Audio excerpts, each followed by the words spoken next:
সরকারের কোনো কোনো অংশ কোনো কোনো পক্ষে ঝুঁকে যাচ্ছে এমন মন্তব্য করেছেন জুনায়েদ সাকি। দর্শক, এখন বিস্তারিত। ব্রাহ্মণবাড়িয়া ৬ বাঞ্ছারামপুর আসনের বিএনপির শরিক দল গণসংহতি আন্দোলনের প্রার্থী ও দলটির প্রধান সমন্বয়ক জুনায়েদ সাকি ভোটারদের উদ্দেশ্যে বলেছেন, আমরা দেখছি সরকারের ভেতরে কোনো কোনো অংশ কোনো কোনো পক্ষের দিকে ঝুঁকে যাচ্ছে। এটা বাংলাদেশের মানুষ গ্রহণ করবে না। আর কোনো নির্বাচন নিয়ে কারচুপি, মেকানিজম, নানা রকম কৌশল করে নির্বাচনকে প্রভাবিত করা বাংলাদেশের মানুষ মেনে নিবে না। বাঞ্ছারামপুরের মানুষও মেনে নিবে না। আমরা সুষ্ঠু ও গ্রহণযোগ্য নির্বাচন চাই। সোমবার বিকেল বাঞ্ছারামপুর পৌর এলাকার ৮ ও ৯ নম্বর ওয়ার্ড আসাদনগরে আয়োজিত নির্বাচনী জনসভায় এসব কথা বলেন জুনায়েদ সাকি। তার মতে দেশে গণতান্ত্রিক রূপান্তরের জন্য নির্বাচন অপরিহার্য, এর কোনো বিকল্প নেই। তিনি বলেন, কাজেই নির্বাচন বানচাল যাতে কেউ করতে না পারে তার জন্য আমাদের সবার দেশের মানুষকে সতর্ক থাকতে হবে। নির্বাচনে টাকার খেলা দেখা যাচ্ছে উল্লেখ করে জুনায়েদ সাকি বলেন, এই বাঞ্ছারামপুরে টাকার খেলার নানা ঝনঝনানি শোনা যাচ্ছে। আপনারা কি টাকার খেলার কাছে হেরে যাবেন? টাকার খেলার মানুষের কাছে ভোটের অধিকার যেতে দেবেন? আমাদের সতর্ক থাকতে হবে। মানুষ টাকার খেলার কাছে হারবে না।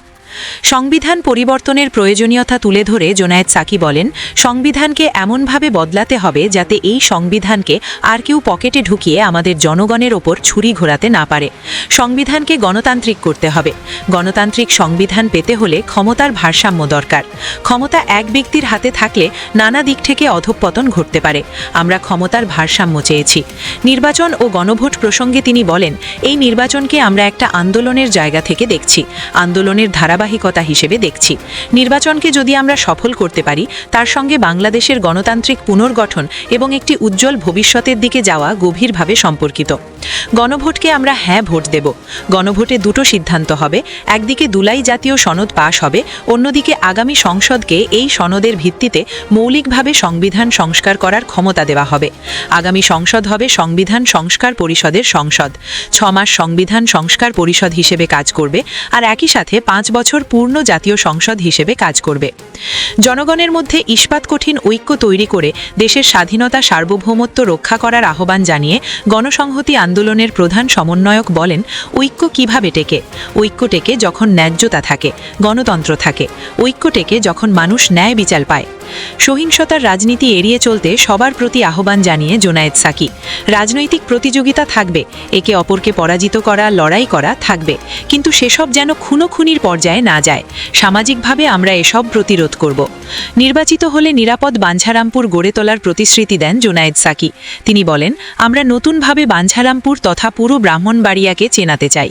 সেটা যদি তৈরি করতে হয়, নিরাপদ বাঞ্ছারামপুর হবে বাংলাদেশের একটা নতুন জায়গা। নিরাপত্তার দিক থেকে বাঞ্ছারামপুর রোল মডেল। জাতীয় নাগরিক পার্টির এনসিপি আহ্বায়ক নাহিদ ইসলাম অভিযোগ করে বলেছেন, বলা হচ্ছে তাহাজ্জুদ নামাজের পর ভোট কেন্দ্রে উপস্থিত থাকতে। তাহাজ্জুদের পরেই তারা সিল মারার পরিকল্পনা করছে, ভোটকেন্দ্র দখলের পায়তারা করছে। তিনি বলেন, ঐক্যবদ্ধ বাংলাদেশের নেতাকর্মীরা এসব ষড়যন্ত্র রুখে দেবেন। নাহিদ ইসলাম বলেন, আগামী 12 ফেব্রুয়ারি যাতে ভোটাররা উৎসবমুখর পরিবেশে নির্বিঘ্নে ভোট দিতে পারেন, সেজন্য 11 দলীয় জোটের নেতাকর্মীরা ভোটকেন্দ্র পাহারায় থাকবেন।